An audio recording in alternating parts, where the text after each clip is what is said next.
श्री भगवंत मान 5 मिनट्स। सरकारें नहीं है, अंधेर नगरी चौपट राजा। बहुत बहुत धन्यवाद चेयरमैन सर।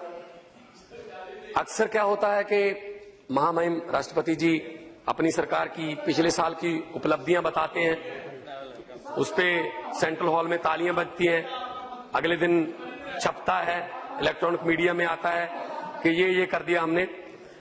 लेकिन मैं आपके माध्यम से कुछ बातें जो हैं वो आपके माध्यम से मैं जनता के सामने लाना चाहता हूं, सदन के सामने भी लाऊंगा, क्योंकि जनता ने हमें यहां पे भेजा है सर। हम यहाँ जनता की वजह से हैं। भगवंत जी, अगर पब्लिक हमें वोट ना करती तुम भी यहाँ नहीं होते, फिर राज्यसभा में आना पड़ता है जेटली जी साहब की तरह, जिनको जनता पसंद नहीं करती। हो क्या रहा है, वोट मांगे गए डिजिटल इंडिया के नाम पर, वोट मांगे गए बुलेट ट्रेन के नाम पर, लेकिन डिबेट किस बात पे हो रही है? आप ये खा नहीं सकते, आप ये गा नहीं सकते, आप ये पहन नहीं सकते। ये गाय भैंस बकरी कहां से आ गई? एक तरफ तो डिजिटल इंडिया की बातें कर रहे हैं, दूसरी तरफ से हमें मेन्यू भी बीजेपी के ऑफिस से मिलेगा। क्या खाना है? गुलाम अली का गाना सुनना है या नहीं सुनना है? ये नफरत की राजनीति आ गई है। नफरत की राजनीति कैसे आ गई है यहां पे? किसानों के लिए क्या किया? 1,14,000 करोड़ उद्योगपतियों का माफ कर दिया गया कि ये उद्योगपति हैं, ये पैसे नहीं दे सकते। किसानों के लिए क्या किया?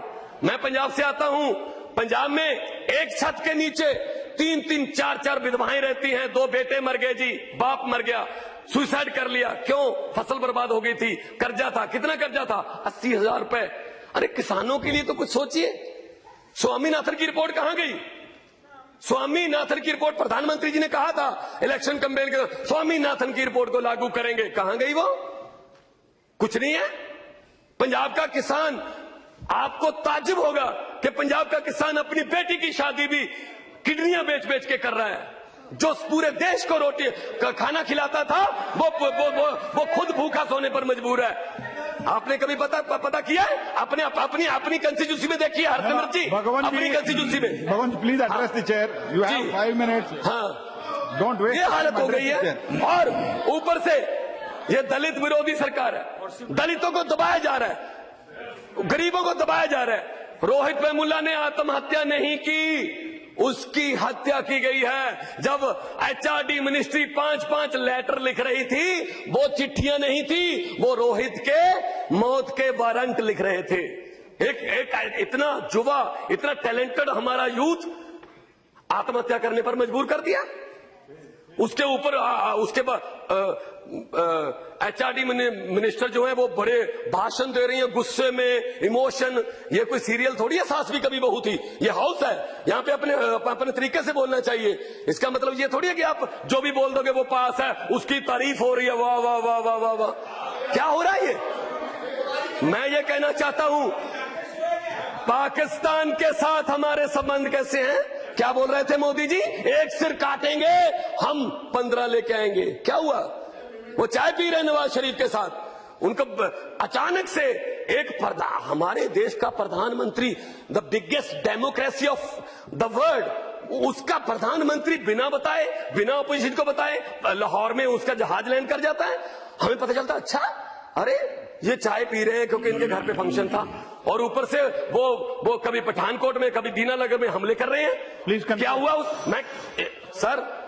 4 मिनट हो गया। मैं सर प्लीज बोलने दीजिए मुझे, प्लीज।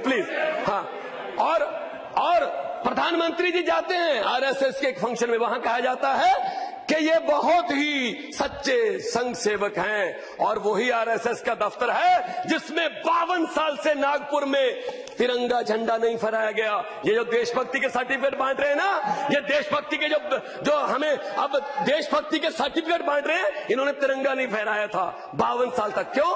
अफजल गुरु के बारे में बोला जा रहा है। अफजल गुरु के साथ हो या उसके विरोध में? मैं कहता हूं आम आदमी पार्टी अफजल गुरु का विरोध करती है। आप बताइए, पीडीपी जो अफजल गुरु को शहीद कहती थी, उसके साथ हो या उसके विरोध में हो? आप बताइए, अफजल गुरु के साथ हो या अफजल गुरु के विरोध में हो? बताइए। उनके साथ आप सरकारें बना रहे हो, उन्हीं के साथ आप सरकारें बना रहे हो। मैं ये कहना चाहता हूं Please. राजनीति में, Please come. डेमोक्रेसी में, लोकतंत्र में अध्यक्ष महोदय पहली बार हुआ है कि सीबीआई एक चुने हुए मुख्यमंत्री के दफ्तर पर रेड करती है, गोपनीय कैबिनेट के रजिस्टर भी ले जाती है। क्या मिला उससे? क्या मिला? कुछ भी नहीं मिला। ये क्या फेडरल स्ट्रक्चर को बचाने की बातें हैं? मैं तो यही कहना चाहूंगा आखिर में नफरत की राजनीति फैलाने वालों से कि कौम को कबीलों में मत बांटिए, कौम को कबीलों में मत बांटिए, लंबे सफर को मीलों में मत बांटिए। एक बहता दरिया है मेरा भारत देश, इसको नदियों और झीलों में मत बांटिए। बहुत बहुत शुक्रिया जी।